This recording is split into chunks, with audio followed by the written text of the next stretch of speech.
Friends, welcome to Kotputli law education. आज हम बात करने वाले हैं बेल को लेके कि जैसे आने वाले बहुत सारे ऐसे मामले होते हैं कि जो बेल नहीं मिलती, किसी को मिल जाती है, किसी को क्यों दी, ऐसे बहुत सारे ऐसे क्वेश्चंस रहते हैं।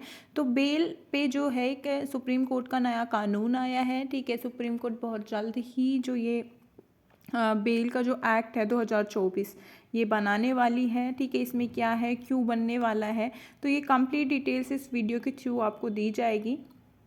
तो आप जो इस वीडियो के लास्ट तक बने रहें, वीडियो को लाइक और शेयर भी कर लें, चैनल को सब्सक्राइब भी कर लें, साथ ही बेल आइकन पर भी प्रेस कर लें जिससे आगे आने वाली वीडियो अपडेट आपको मिलती रहे। एक केस था Satyendra Kumar Antil versus central bureau of investigation 2024 का केस है ये। ठीक है, इसमें कहा कि अनावश्यक गिरफ्तारियों को रोकने के लिए आपराधिक न्याय प्रणाली में निष्पक्षता और जवाबदेही पर जोर देते हुए सुप्रीम कोर्ट ने केंद्र सरकार को मतलब सेंट्रल गवर्नमेंट को इन्फॉर्मेशन मतलब स्ट्रिक्ट जो है इंस्ट्रक्शंस दिए हैं इन्फॉर्म करके कि जमानत देने की सुविधा के लिए कोई नया कानून काम कर रहा है। ठीक है, तो जो सुप्रीम कोर्ट है उन्होंने स्ट्रिक्टली कहा है। ठीक है, इसमें जज थे एम सुंदरेश और जो जज दूसरे थे SVN भट्टी। इनकी जो पीठ ने जुलाई 2022 के फैसले का हवाला दिया जिसमें केंद्र ने अनावश्यक गिरफ्तारी को रोकने के लिए जमानत पर एक नया कानून बनाने पर विचार करने को कहा था। 2022 में कहा था, खासकर उन मामलों में जहां अपराध के तहत अधिकतम सजा हो, जैसे 7 साल तक की जेल, इस तरीके की। ठीक है, पर अभी क्या हुआ, हाल ही में जो सुप्रीम कोर्ट ने आदेश दिया कि संघ को अदालत को यह सूचित करने का निर्देश दिया जाता है कि क्या कोई जमानत कानून विचाराधीन है या तैयारी के तहत है, मतलब तैयारी हो रही है या आप उस पर विचार कर रहे हैं। इसने सेंटर को जो सुप्रीम कोर्ट को सूचित करने का निर्देश दिया है कि क्या उच्च लंबित मामलों वाले जिलों में केंद्रीय जांच ब्यूरो मतलब जो सेंट्रल ब्यूरो ऑफ इन्वेस्टिगेशन है, ठीक है, उसके मामले के लिए और अधिक विशेष अदालत बनाने की आवश्यकता का पता लगाने के लिए कोई एनालिसिस किया गया है। कोर्ट ने सेंटर को जवाब देने के लिए जो है 8 वीक्स का टाइम पीरियड दिया है। जो सीनियर जज थे सिद्धार्थ लूथरा ने जो न्याय मित्र के रूप में अदालत की सहायता की और जो 2022 के फैसले में शीर्ष अदालत ने इस बात पर जोर दिया कि भारत को कभी भी पुलिस राज्य नहीं बनाना चाहिए जहां जांच एजेंसियों औपनिवेशिक युग के अवशेषों की तरह काम करती है।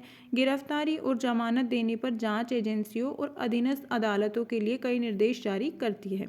फिर कोर्ट ने यह भी कहा कि कोर्ट के जो निर्णय में एक रूपता और निश्चितता न्यायिक व्यवस्था की नींव है। भारत सरकार जमानत अधिनियम की प्रकृति में एक अलग अधिनियम लाने पर विचार कर सकती है। मतलब जो सेंट्रल गवर्नमेंट है, मतलब जो पार्लियामेंट है, वो क्या करेगी कि एक अलग ही नेचर का जो बेल से रिलेटेड कोई लॉ होगा वो बनाने की तैयारी करे। और कुछ इंस्ट्रक्शंस एक साइट पे जारी कर दिया है, राज्यों और केंद्र शासित प्रदेशों से अनुपालन रिपोर्ट मांगते हुए कहा है।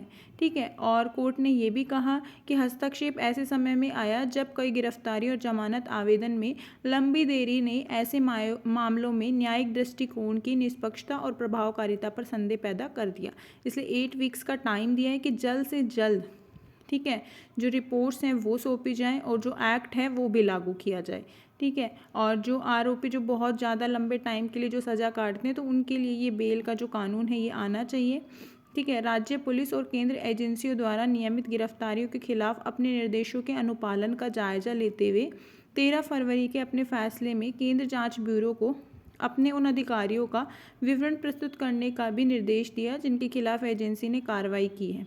ठीक है, कॉग्निजेबल नॉन कॉग्निजेबल ऑफेंस जो FIR का विवरण प्रदान करने का निर्देश दिया गया।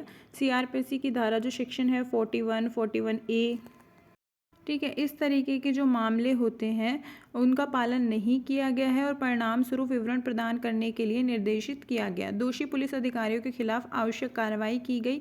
पीठ ने आदेश में कहा है कि जो सेक्शन 41 और 41A जांच एजेंसियों को बिना नोटिस जारी किए ही 7 साल तक की जेल सजा वाले अपराधों के लिए आरोपियों को गिरफ्तार करने से बचाना चाहिए तथा साथ ही बेल से लेके कोई नया ही कानून बनाना चाहिए। सेंटर को इंस्ट्रक्शंस दे दिए हैं। तो बेल एक्ट जल्द ही लागू होने वाला है क्योंकि 8 वीक्स का टाइम पीरियड दे दिया है। तो आगे भी ऐसी ही अपडेट्स के लिए आप हमारे चैनल के साथ बने रहें।